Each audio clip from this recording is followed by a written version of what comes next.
Thank you for your attention. And now we will have some time, I guess, for questions or discussions, or you can express your different views on that, which I have taught you. Thank you very much. Thank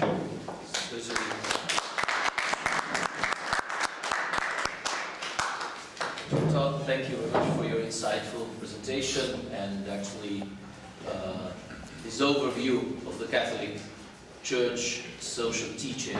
I don't know if there are any questions, če so kakšne vprašanja strani publike, sicer to dvigne roko, prosim, če bi kdo kaj vprašal. Na tej točki sicer, ja, profesor Posar. Thank you very much, Professor Toth, for your very interesting and useful explanation. I have a somewhat practical question in our situation. In our country now there is so much discussion if it is useful to reduce the number of ministries or not.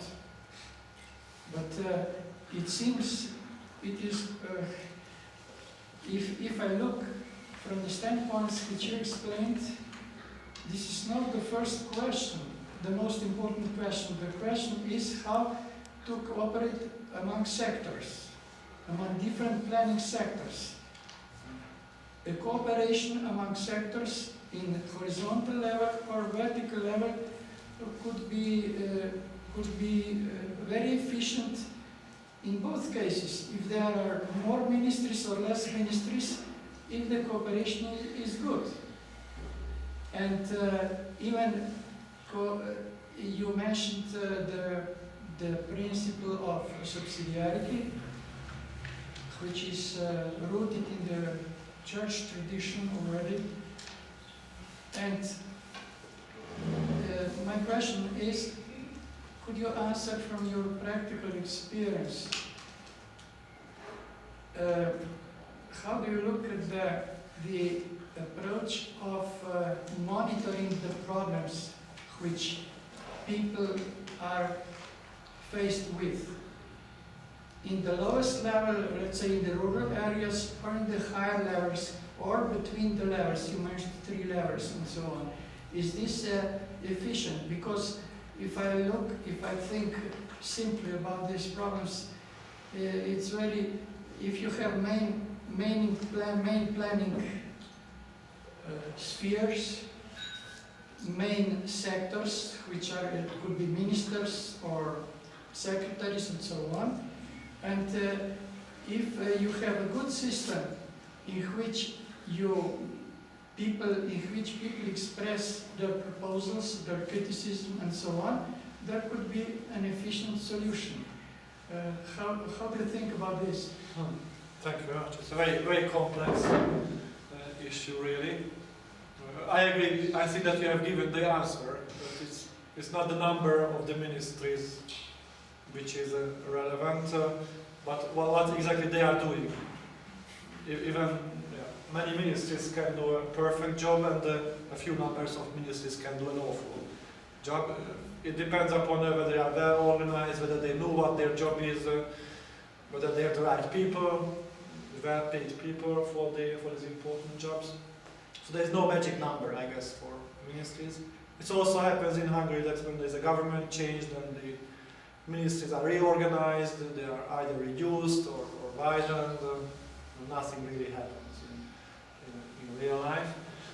How does this relate to this issue of subsidiarity? I don't know whether I can give you the clue or the right answer. As a rule, I would think that as a result of this Catholic teaching as well, because of my normal mind, or normal way of thinking, we should have the least state influence as possible. We are not accustomed to that. We come from an era, you Slovenians and we Hungarians as well, where we had an economic and social system over-dominated by the state, both in economic and everyday life. And we are somehow accustomed to that. It had some very bad features. It also had some good features, which we tend to think as in a nostalgic way, how good it was in those days. But it was really not that good, I would say. I don't know whether you meant something more concretely, or how effective this system of task allocation could be. I think that depends upon which task are we talking about. There are public tasks, for example, public transport, which should be, of course, organized at this highest level of the state. Perhaps I misunderstood you. One question here. Thank you very much for your explanation. What do you think could be the role of so-called monitoring of the problems? Monitoring of the area. Monitoring. What does it mean? I don't know how to translate it. I guess in a way, To monitor opozarjanje na probleme. What problems? Very different problems. Could be a social problem, could be environment protection, could be the efficiency of inspectors and so on. Very different things. Strani države, mislite? No, S perspektive strani ljudi. u redu. Monitoring is from the people's side, from the lower side. That is the role of the society, or civil society versus public state influence. It's very hard. If I try to approach this question from my job as a competition lawyer, for example, competition law is about supervision, looking at market problems. If there is a market problems caused by a cartel, for example, in the construction industry, then who should step up against this? In most countries, it's always the state, even a federal state organ in Germany, where there is a federal state. So it is the highest level which reacts to this problem. It's very hard to imagine for me a kind of monitoring system which is at a lower level. So civil associations looking at the market, looking for cartels, or so it doesn't work, I guess, that way. You still need the state to do that. Yes, absolutely. I would say so. So we need, of course, a strong state. The difficult issue is to find out which are those areas where we need that's a strong state. Dr. Toth, I don't know if there are any other questions. I've got one which I'd like to ask actually. With this theory, we live in a globalized world, and we tend to speak about, state and market in actually very specific and local terms. And, nowadays what we have is actually a globalized economy. Capital actually flows freely wherever you want it to go, and talents follow. So, in a way, how do you, in this actual environment, avoid the excessive concentration of capital and talents, and therefore a centralized, progressive, like the top of the sphere, top of the pyramid, and the rest of the countries like following in an underdeveloped gray area, if I may say so. Yes, so it's a very good point. Thank you for raising that. Today everyone has a TV set in our house. That means that we can experience the real life problem not only for neighbors, but also those people in Africa or Asia. It's always typical that we perhaps are more open to the problems of poor African people than to the problems and needs of our neighbors, by the way. So it has an overreacting effect as well. As far as I know, the Catholic teaching also reacts to this globalization problem. I did not make quotes. Some of the encyclicals of Johannes Paulus II deal expressly with these global issues, global problems. The same in a way, do you think we need, right? do you think we need international actually bodies that will cope with this actual problem? I think that And that would be a kind of... where are we heading to? Because it's a little dangerous, isn't it? To have, you know, a centralized world interventionist who would say, what can we do and what we cannot. I do not have the magic what's that, ball in front of me, so I don't know where we are heading. Yeah, of course, there is a tendency, or there are fears that this super state, super government, which may already exist, it's not institutionalized, that may cause problems.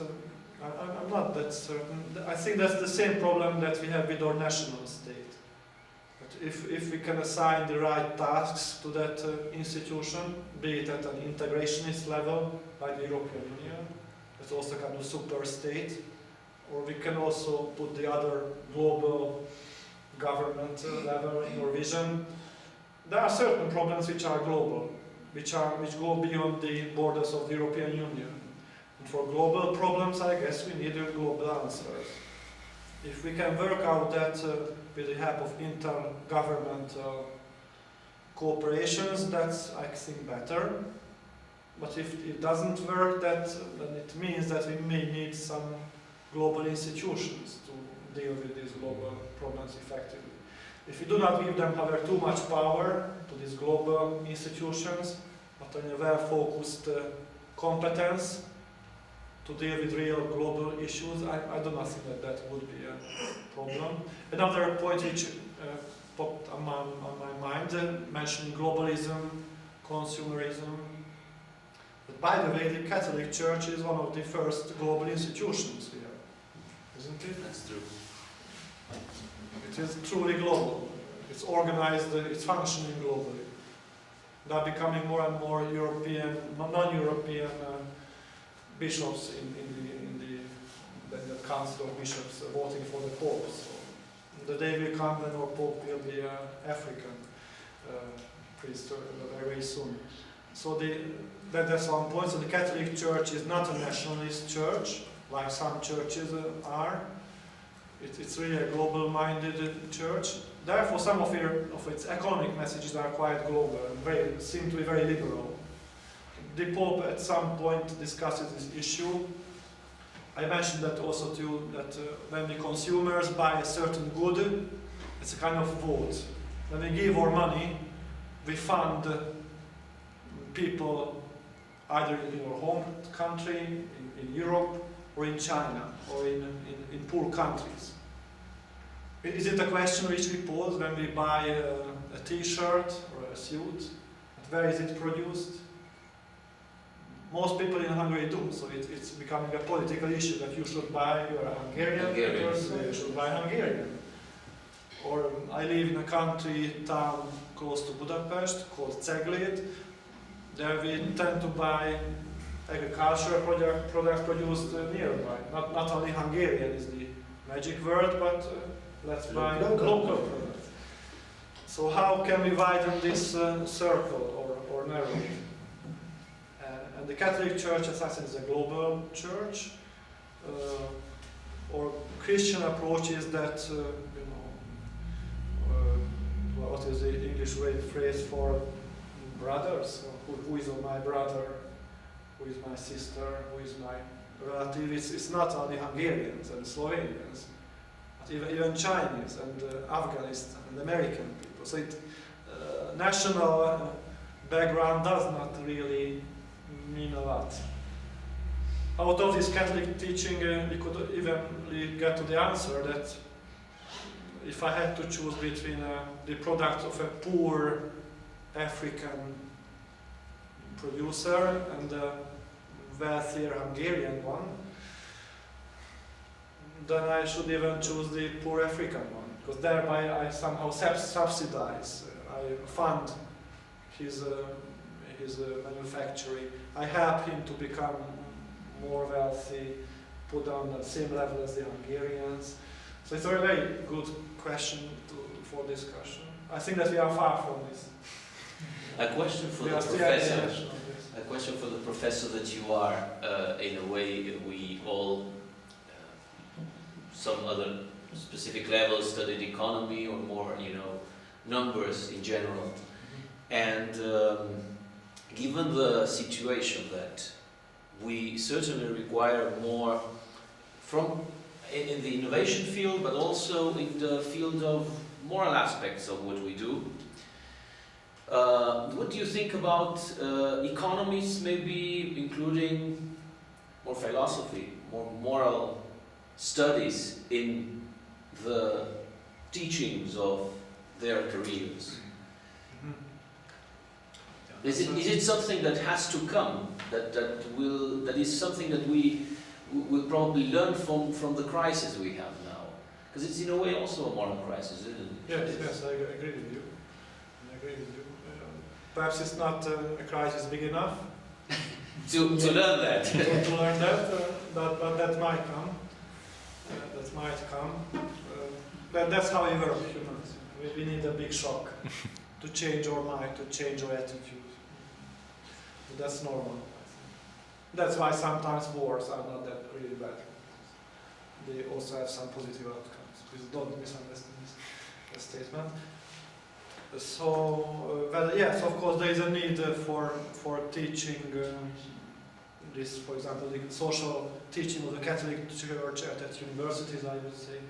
In Hungary, I teach at a Catholic university. That means that we have some subjects in the early phase for students where they learn the Catholic teaching, the moral basis of that. Most students are not practicing Catholics, therefore it's very good for them to hear about these issues. They might come from families where they haven't heard about things like that. And they think that the church is just simply the building of the church, where some elderly people go on Sundays and that's all. So somehow we have to start from the bottom, from the individuals who will some days come up into the states, Yeah. to the states great, and then That's how it works, isn't it? Doesn't it? We cannot order from the state level that you should think this way, you should be Catholic, everyone should be Catholic. This is really stupid, I guess. So our two countries are that are members of EU, and how would you rate other EU members according to what you have been speaking about? So the balance between the state and the market, and what do you think? Which country is which country has the most? The one to follow. The most appropriate system according to that kind of That's a very good competition in question. school. It rather prompts me to conduct new research into this field, because that's a question which should be answered properly only after a long research, I guess, which I haven't done yet. The first interesting issue is perhaps worth mentioning that we are talking about the European Union, and at the same time we can talk about different member states. So at the European Union level we do not have yet a centralized, well-structured economic system, do we? We don't really have. Don't really. We are not at that level. So we have different economic approaches in France, in Slovenia, in Cyprus, in Scandinavian countries. I'm not certain whether there is a strong relationship between the general religious background in a country and its economic system. Because Italy and Spain should be Italy, Spain, top. Yes. They are perhaps not the most market-oriented countries, are they? They are not. Perhaps those countries which had a strong, rich Protestant, Christian religious background, the Scandinavian, German, Dutch region, they are very pro-market, pro-liberal minded, I guess. So that there the balance between state and market is for the market and the private property and competition and things like that. So it's a very good question really, but I don't have the How to answer. live answer. Perhaps 10 years later we come here again. You've given us an insight on the 120 years of Catholic social teaching, but given the last encyclica, Love in Truth, do you think the Catholic Church is in pace with the times, or it is a little behind? Or what should she do next to be able to cope with what's happening now at this very moment with the crisis we're going on? It's a very good point, yeah. So the last encyclical which I quoted is more than 20 years old. Yes. Yeah. The Catholic Church has never been hurrying, so it's not a rushing institute. So it always gives time to think about, eternal life. We have much time. But the last one actually gave a lot of debate, didn't it? I mean, the last encyclical. Yes, and it also took, I guess, several years until such encyclica appear. So there are serious background works by academics, economists, once this encyclica appears. I'm not very familiar with Vatican circles. There might be already work underway which will lead to a new encyclica on these issues. Yes, I think that it's high time, given that this big economic crisis, which may also lead to the change of our social system, of our daily life, that the Church comes forward with a new, not with a new, I guess, because they have the same principle. With the interpretation of the basic principle to these new problems, rerum novarum.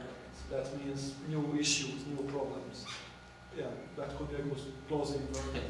Now we have new problems, and the Church should give us perhaps more clarification how to behave in a word like that. Excellent. I don't know if there are any other questions from the audience. Strani kakšnega študenta, morda, škola, bi hotel bi vprašati nekoliko korajži. Do you think the capitalism went too far, that we are responsible for many problems like in Africa and Asia and so on, because we force our way of life, our way of financial system and so on,